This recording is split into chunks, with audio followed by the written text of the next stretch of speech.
रामकृष्ण हरी दिव्य लोकप्रभा संत वचनी चालावे या सदरामध्ये मी हरिभक्तीपरायण भाग्यश्रीताई भाग्यवंत आळंदी देवाची आपणा सर्वांचे सहर्ष स्वागत करते। अलंकापुरी रम्य सिंहासन स्तंपदांभोज तेजस्फुरद्दिक् प्रदेशम विदिंद्रादिदेवे सदास्तूयमानं समाधिस्थ मूर्तिं भजे ज्ञानदेवम्।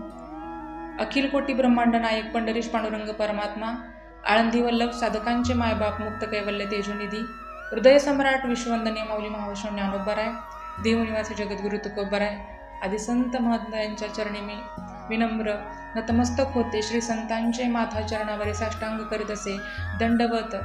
कारण खऱ्या अर्थाने गुरुपौर्णिमेच्या या शुभ अवसर पर आपल्याला या ठिकाणी सांगावंसं वाटतंय की जर जीवन जगत असताना ह्या कलियुगामध्ये गुरु कोणाला करून घ्यायचं असेल तर ते आपले संत महात्म्यांना।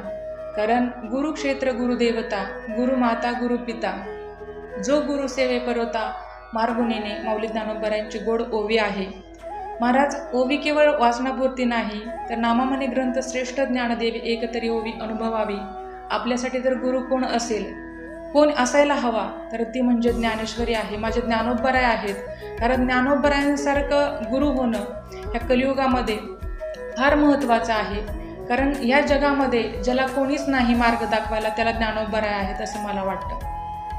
आपल्याला हिताचा मार्ग दाखवून देतात, ज्यांचे अनंत उपकार आपल्यावरती आहेत, ज्या उपकारातून आपण उत्तरही होऊ शकत नाहीत असे संत महात्मे आहेत। कारण हित नाही ठाऊके जननी जनका जीवाला या जड जीवाला या भवसागरातून तरुण नेण्याचा उत्तम असा मार्ग संतांनी दाखवून दिलेला आहे। मार्ग दावून गेले आधी दयानिधी संत ते येथे उपकारासाठी आले गरजा वैकुंठी।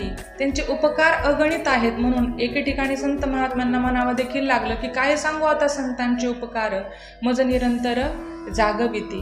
एकतर संत जागवतात, दुसरी गोष्ट सांभाळतात आणि शिकवतात देखील, म्हणून त्यांच्या उपकारातून आपण उतराई होऊ शकत नाही महाराज। परंतु या कलियुगामध्ये संत आणि साधू खरे ओळखता आले पाहिजेत।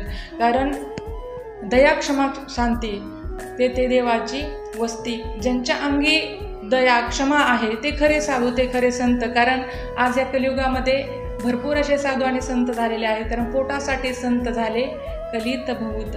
परंतु ज्ञानोबराय असतील, माझे तुकोबराय असतील, नाथबाबा असतील, यांनी या जगावरती आपल्यासारख्या जडजीवावरती अनंत उपकार केलेले आहेत।